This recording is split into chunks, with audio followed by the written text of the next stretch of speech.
नमस्कार, आप देख रहे हैं आवाज इंडिया, देश की भरोसेमंद आवाज। मैं हूं पिंकी सिंह शेरावत। आइए नजर डाल लेते हैं देश और दुनिया की 20 बड़ी खबरों पर। प्रधानमंत्री नरेंद्र मोदी ने शुभेंदु अधिकारी को पश्चिम बंगाल के मुख्यमंत्री बनने पर दी बधाई। पीएम मोदी ने सोशल मीडिया प्लेटफॉर्म पर लिखा, पश्चिम बंगाल के मुख्यमंत्री के तौर पर शपथ ग्रहण करने पर मैं शुभेंदु अधिकारी जी को बधाई देता हूं।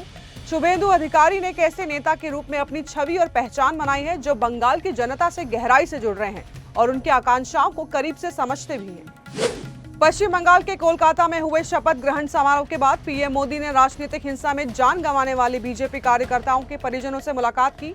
जान गंवाने वाले बीजेपी कार्यकर्ताओं देबाशीष मंडल, सौमित्र घोषाल और आनंद पॉल के परिजनों से मुलाकात भी की। इस मुलाकात की तस्वीरें भी सामने आई हैं। तमिलनाडु की विजय सरकार का सत्ता संभालने का रास्ता साफ हो गया। वीसीके ने शनिवार को टीवीके को समर्थन देने का फैसला किया। विजय के पास 116 विधायकों का समर्थन था, अब यह बढ़कर 118 हो जाएगी। टीवीके को इंडियन मुस्लिम लीग ने भी समर्थन दे दिया है, जिससे आंकड़ा बढ़कर 120 हो गया है। पूर्व मुख्यमंत्री ममता बनर्जी ने रविंद्र जयंती के अवसर पर महान कवि रविंद्रनाथ टैगोर को श्रद्धांजलि अर्पित की। इस दौरान उन्होंने सरकार की ओर से रविंद्र जयंती समारोह के लिए 3 जगहों पर मांगी गई अनुमति को मंजूर किए जाने का मुद्दा भी उठाया। ममता बनर्जी ने कहा कि 3 जगहों पर अनुमति मांगी गई थी, लेकिन इसे अस्वीकार कर दिया गया। ममता बनर्जी ने कहा है कि इस कारण मैंने अपने आवास पर ही कार्यक्रम आयोजित करने का फैसला किया। संजीव अरोड़ा की गिरफ्तारी पर राज्यसभा सांसद राघव चड्ढा की प्रतिक्रिया सामने आई। राघव चड्ढा ने पंजाब के मंत्री संजीव अरोड़ा पर ईडी की रेड पर कहा कि पंजाब को रंगला बनाने का सपना दिखाकर आपने पंजाब के खजाने को कंगला बनाने का काम किया है। महाराष्ट्र के उप मुख्यमंत्री एकनाथ शिंदे ने पश्चिम बंगाल में एनडीए और बीजेपी की जीत को प्रधानमंत्री नरेंद्र मोदी के नेतृत्व और केंद्रीय गृह मंत्री अमित शाह की रणनीति की बड़ी सफलता बताया। उन्होंने कहा कि जनता ने विकास, भरोसे और राष्ट्रहित की राजनीति को समर्थन दिया है। भारत के विदेश मंत्री एस जयशंकर ने त्रिनिदाद एवं टोबैगो में क्रिकेट दिग्गज ब्रायन लारा से मुलाकात के दौरान मजाक के अंदाज में कहा कि असली सम्मान तो उनसे व्यक्तिगत रूप से मिलना है। जयशंकर ने भारत और वेस्टइंडीज के रिश्तों में क्रिकेट को खास कड़ी बताते हुए लारा समेत कैरेबियाई खिलाड़ियों की जमकर तारीफ की। पंजाब सरकार के मंत्री और आम आदमी पार्टी के नेता संजीव अरोड़ा को ईडी ने मनी लॉन्ड्रिंग मामले में गिरफ्तार कर लिया है। बताया जा रहा है कि लंबे समय तक पूछताछ और छापेमारी के बाद ईडी ने ये कार्रवाई की है। मुख्यमंत्री रेखा गुप्ता ने सेंट्रल रीच के करीब 673.32 हेक्टेयर क्षेत्र को भारतीय वन अधिनियम 1927 की धारा 20 के तहत आरक्षित वन घोषित किया है। यह इलाका वन विभाग के पश्चिमी वन प्रभाग के अंतर्गत आता है और सरदार पटेल मार्ग एवं राष्ट्रपति भवन एस्टेट के आसपास फैला हुआ है। एआईएमआईएम चीफ असदुद्दीन ओवैसी ने कहा है कि कपास और सूत की कीमतों में भारी बढ़ोतरी से मालेगांव, सूरत, वाराणसी समेत देश के पावरलूम हब संकट में है। छोटे बुनकर भारी नुकसान, उत्पादन कटौती और बेरोजगारी का सामना कर रहे हैं। ओवैसी ने केंद्र से सूत निर्यात रोकने, आयात शुल्क हटाने और एमएसएमई बुनकरों को राहत देने की मांग की है। बिहार सरकार में कला और संस्कृति विभाग की जिम्मेदारी संभालने के बाद मंत्री प्रमोद चंद्रवंशी ने साफ संकेत दे दिए हैं कि अब अश्लील और फूहड़ गानों पर सख्त कार्रवाई की जाएगी।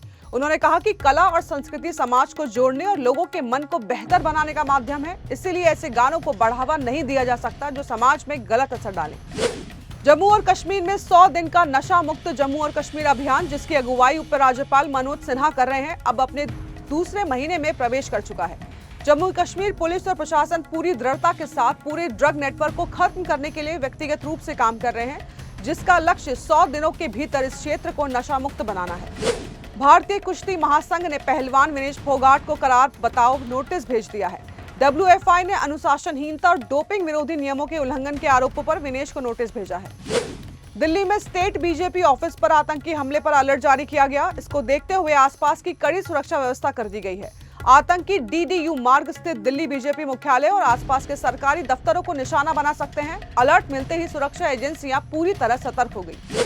यूपी के हापुड़ स्थित साठा चौरासी क्षेत्र में महाराणा प्रताप की जयंती पर निकाली जा रही शोभा यात्रा के दौरान जमकर बवाल हो गया। यात्रा में हजारों की भीड़ मुस्लिम बाहुल्य देहरा से गुजर रही थी। इसी दौरान कुछ युवाओं ने आसपास में कुछ कहासुनी हुई और फिर पथराव शुरू हो गया। घटना की सूचना मिलते ही भारी पुलिस बल मौके पर पहुंचा। पुलिस बल ने कड़ी मशक्कत के बाद स्थिति पर काबू पा लिया है। सहारनपुर के देवबंद क्षेत्र के लालवाला गांव में 2 बीघा जमीन को लेकर 2 समुदायों के बीच बवाल हो गया। पथराव और पुलिस की कार्रवाई में 2 महिलाओं समेत कई लोग घायल हुए। गांव में भारी पुलिस बल तैनात किया गया है। आगरा के थाना ट्रांस यमुना क्षेत्र के गणेश नगर में शनिवार सुबह हवन के दौरान छोड़ी गई आग ने विकराल रूप धारण कर लिया। आग की चपेट में आने से घर में रखे 2 गैस सिलेंडरों में तेज धमाके के साथ विस्फोट हो गया। धमाके से मकान की टिन की छत उड़ गई, दीवारों में भी दरारें आ गई हैं। घटना में लाखों रुपए का नुकसान होने का दावा किया गया है। लगान के 25 साल बाद आमिर खान ने एक बार फिर एक स्पोर्ट्स ड्रामा फिल्म के लिए आशुतोष गोवारिकर से हाथ मिला लिया। खबरों के मुताबिक ये फिल्म भारतीय क्रिकेट के जनक कहे जाने वाले लाला अमरनाथ की जिंदगी पर आधारित होगी। श्रेया घोषाल ने बताया कि वो गानों को सिर्फ सुनती नहीं बल्कि रंगों, तस्वीरों और सीन की तरह महसूस करती हैं। उनका कहना है कि यही एहसास उनकी आवाज में गहराई और फीलिंग लाता है। बीसीसीआई ने आईपीएल में खिलाड़ियों की सोशल मीडिया गतिविधियों, देर रात आउटिंग और होटल में अनाधिकृत मेहमानों को लेकर सख्त नियम लागू कर दिए हैं। बीसीसीआई को डर है कि इन्फ्लुएंसर से बढ़ती नजदीकी और सुरक्षा प्रोटोकॉल की अनदेखी खिलाड़ियों को हनी ट्रैप और अन्य जोखिमों में फंसा सकती है। तो देश और दुनिया की बड़ी खबरों में फिलहाल के लिए इतना ही। जुड़े रहिए आवाज इंडिया के साथ, जल्द होगी मुलाकात। तब तक के लिए नमस्कार।